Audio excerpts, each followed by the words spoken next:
Hello, Caroline. Hello, Chief. Ṣé o ti mí bọ̀? Are you on your way? I'm on my way. Yes, I'm already on my way. Run, Very soon you see. run. Okay, you are coming. Oh yeah, máa bọ̀ bẹ́yẹ. Inú rẹ̀ á dùn, ayọ̀ rẹ̀ á kún. 70 years old man.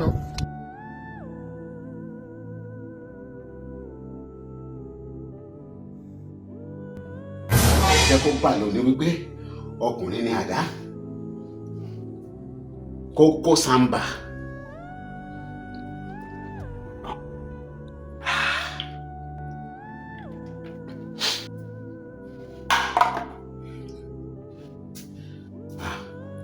Striker.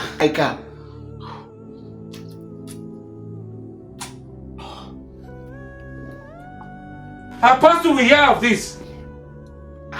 Please watch till the end to learn a lesson in this video. 70 years old man.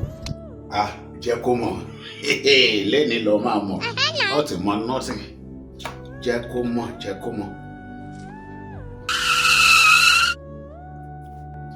Chai.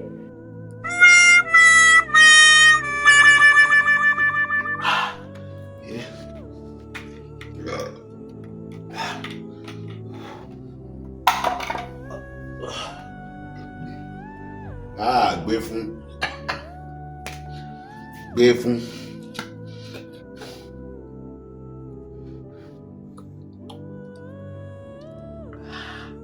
Please watch till the end to learn a lesson in this video. There's irú ọmọ wo wá rèé nítorí Ọlọ́run.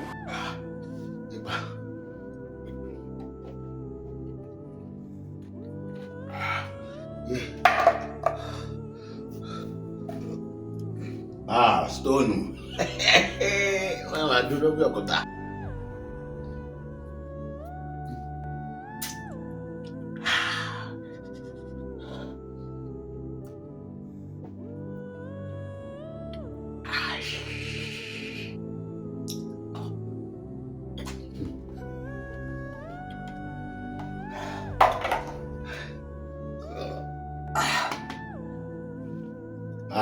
Action. Action bitter nǹkan tí mo máa fi gbogbo action ni mo máa ṣe. Elédùmarè.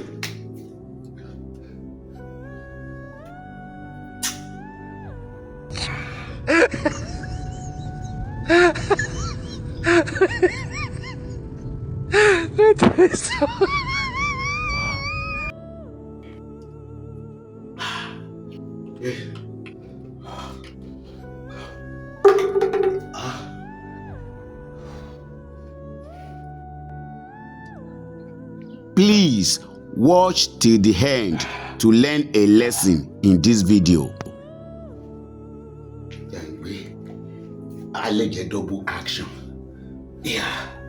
A jẹ́ double action bẹ́yẹ.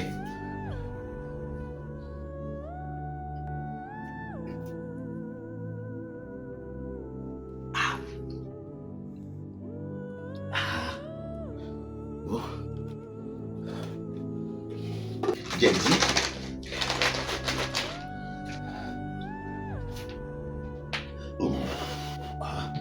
Àgbà lónìí.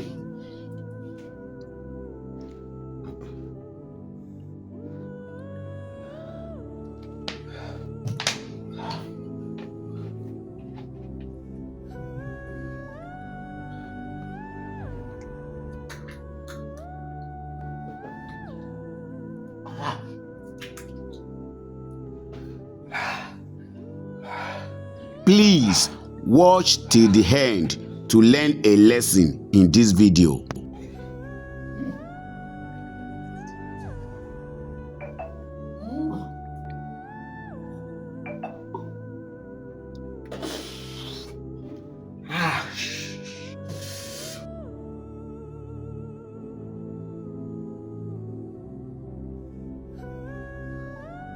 Please watch till the end to learn a lesson in this video.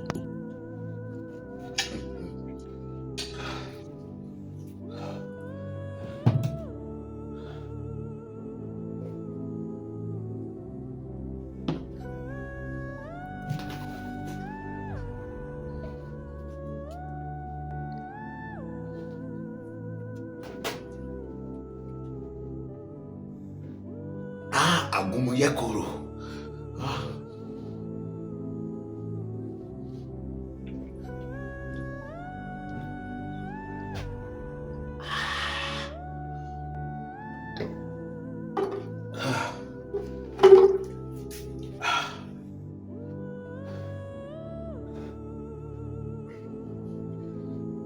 A few moments later. Hello, Caroline. Where are you now? See, Chief, I can't come again. I have to go back. Something came up. Something came up. Ó lè wá mọ́. I said I cannot come again. Something came up. Maybe another day. We can meet another day. Ó lè wá mọ́ àbí kí ló sọ yẹ? Caro, ó lè wá mọ́ kẹ́. You are not coming again. Ṣàgbàrígí o. Sọ̀pọ̀nà o. Caro, ó lè wá mọ́ Caro. A few moments later. Ẹ jẹ́ ká ṣọ́ra o. Gbogbo ẹni tó máa ń lo egbògi oríṣiríṣi papọ̀, pàápàá jùlọ nítorí pé a fẹ́ bá obìnrin lájọṣepọ̀. Ìlòkulò àwọn egbògi wọ̀nyí lè fa àkóbá fún ọkàn, ó lè fa àkóbá fún kidney, ó lè fa àkóbá fún ẹ̀dọ̀, pàápàá jùlọ ó lè fa àkóbá fún ọpọlọ. Ẹ jẹ́ ká ṣọ́ra o. Ìlòkulò oògùn ó léwu. Drug abuse is dangerous to our health.